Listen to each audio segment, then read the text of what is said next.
Good afternoon, everybody.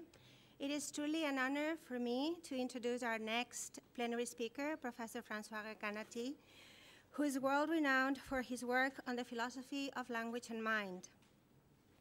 Professor Recanati has been a research fellow at the National Center for Scientific Research in Paris since 1979.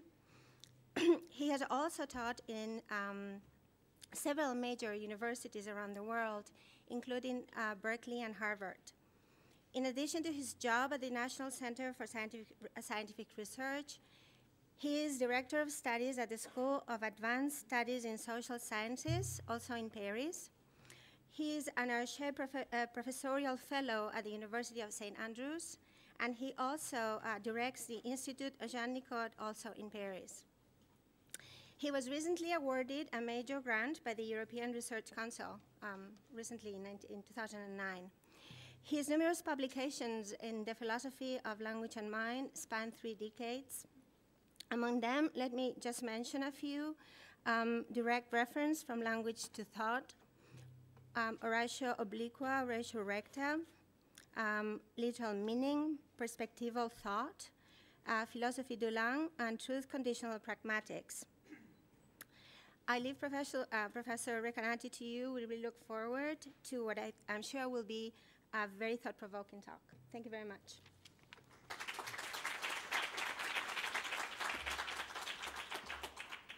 Thank you very much for this kind introduction, and thank you, Istvan, for inviting me to what has been so far our most successful conference, and we look forward to the flamenco tonight. Okay, I'm going to talk about a debate that has taken place in the philosophy of language, basically, and several people in their contributions to the conference have mentioned it or said things about it. So it's a debate between contextualism and the other view we may call literalism. And actually, there are a number of possible positions. It's sort of more of a continuum of positions, with some forms of contextualism being rather extreme and other forms of literalism being themselves rather extreme. And what's interesting is actually the debate between, I believe, the moderate and the radical forms of contextualism, which are really where the debate takes place. And so what I'm going to do in this talk is present the views and sort of try to characterize this radical form of contextualism, which I myself advocate, and try to defend it against criticism. But first, I should say something in general about the various forms of contextualism and literalism. I think the best way of trying to understand the debate is by focusing on a number of issues. Actually, there may be at least half a dozen issues that are relevant.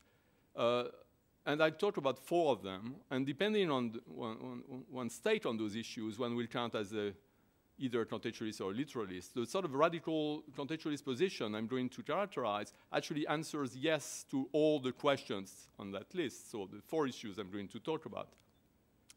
I start with, so this is not my new, this is the old one, I believe. Right, well, it doesn't matter.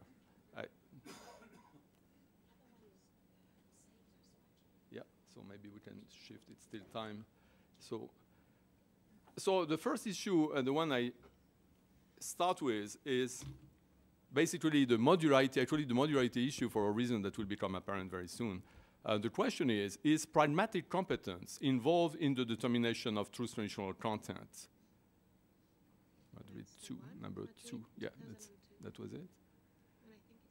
So maybe it didn't save the last version of it. Okay, sorry if that's the case. Let's see. Yes.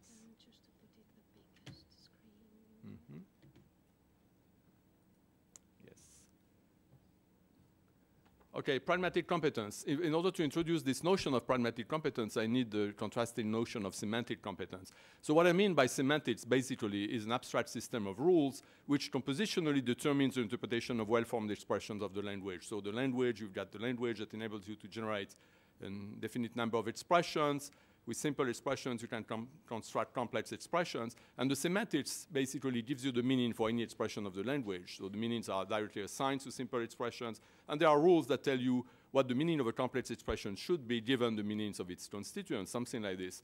So that's the semantics, and by semantic competence, I mean the tacit mastery of that system of rules. So when we know a language, we basically master such a system of rules. That's the idea of semantic competence. Now, pragmatic competence, this is something completely different. That's basically the ability to understand what someone means when he says something. So what the speaker means by his or her utterance, where speaker's meaning, as in the Ricean tradition, speaker's meaning is a matter of intentions. What someone means is what he or she overtly intends to get across through his or her utterance. And communication succeeds when the intentions of the speaker are recognized by the hearer. Actually, this stuff about meaning and intention recognition, that goes well beyond language and the use of language to communicate. In general, when someone does something, we understand what the person's intentions are. We try to make sense of the action by ascribing intentions to the person. And speech acts is only just a particular case of that, in which someone says something, that's a particular action. We try to make sense of that action by ascribing a particular communicative intention to the speaker. And clearly, this competence, the ability to ascribe intentions to people when they act, or in particular, the ability to ascribe communicative intentions to speakers when they speak, that is very different from the sort of competence that I talked about first, I mean, semantic competence. This clearly belongs to a different sort of human faculty that enables us to make sense of our fellow humans by ascribing intentions to them. That's very different from that sort of system of assignment of meanings to expressions according to rules. So it's very plausible that there are distinct cognitive abilities there. And the view I'm going to criticize now, the view I call the modular view, actually, that's the starting point of that view, and I believe that's very reasonable and plausible starting point, that there are actually two cognitive abilities that are quite different, namely semantic competence, as I've defined it, and pragmatic competence. But the problem with the view I call the modular view is the way it sort of fleshes out these insights. So here's the basic idea. Pragmatic competence is needed to determine what the speaker means on the basis of what she says.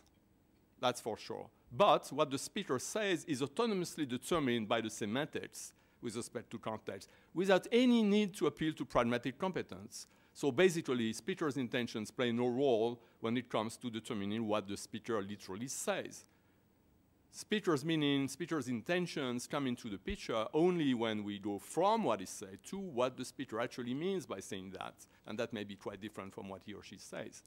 So here the notion of what is said or content is also what philosophers refer to as the proposition expressed by the utterance, or what is the truth conditions. That's basically the notion.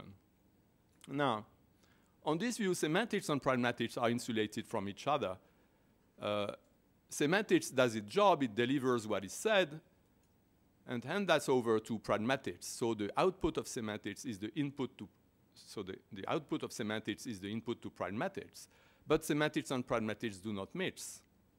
Actually, this should be qualified because clearly there is the problem of disambiguation. Most of the sentences, the words the sounds we make when we speak are actually highly ambiguous, so they have to be disambiguated, and there is no way, I mean, we cannot disambiguate any utterance except by actually appealing to speaker's intentions and the context and what's plausible, because of course there is no other grounds for actually deciding between two readings. So pragmatics is needed for disambiguation, but that's not really a counterexample to the traditional picture, the sort of modular view I've just presented, because disambiguation is taken to be pre-semantic.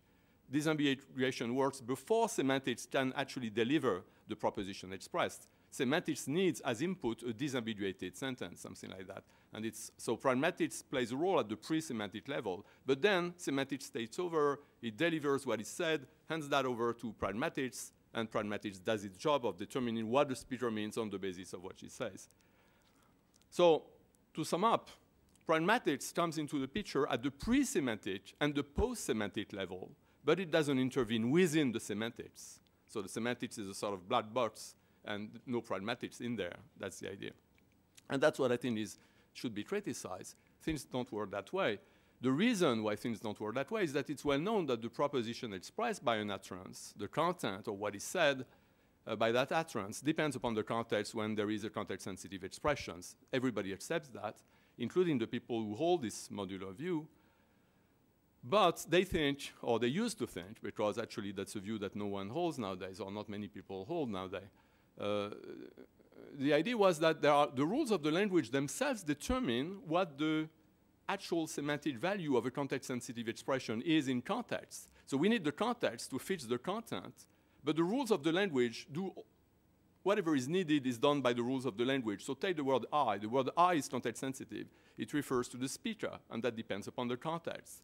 But there is a rule that I refers to the speaker. And so if I say I, the rule determines that I refer to myself, and my intentions are not relevant here. What's relevant is the rule of language that fixes the referent in context. So the suggestion was that the semantics in context fixes the content, the proposition expressed, independent of speaker's intentions, independent of pragmatic factors. And pragmatic factors come into the picture at the second stage when it comes to determining what the speaker means on the basis of what she says.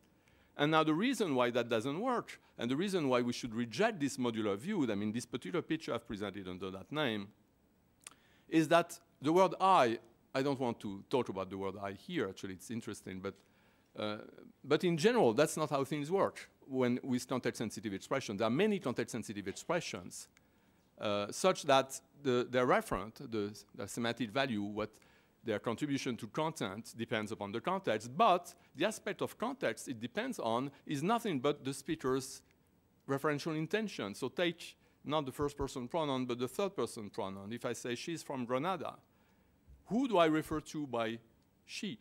So the linguistic meaning of the word constrains the referent as being, say, female and animate, things like that, but it's not much. When it comes to determining who I refer to is the person I have in mind, or the person such that it is manifest that I intend to refer to her.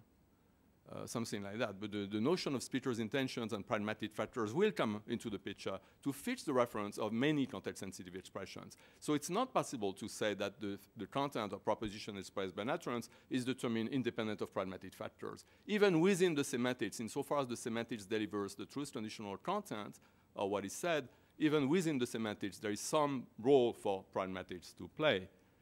So my conclusion, pragmatic competence is required not only to determine what the speaker means on the basis of what she says, but also to determine what is said. And again, this is a view that used to be, that is now, the modular view is no longer very popular. I mean, most people accept this about index equals. Now, that's what I've just said. Now, this doesn't mean that the sort of what I call the plausible basis for the view should be given up too. The idea that there are two distinct cognitive abilities remains. It's clear that ascribing intentions to people and the ability to, I mean, the language faculty are two distinct cognitive abilities which interact in the interpretation of utterances. But, so we can, if we want, maintain a semantics pure of pragmatic intrusion, a semantics that's really distinct, divorced from pragmatics. But such a pure semantics, if we want to have one, will no longer deliver truth conditions, propositions, anything that's determinate as that.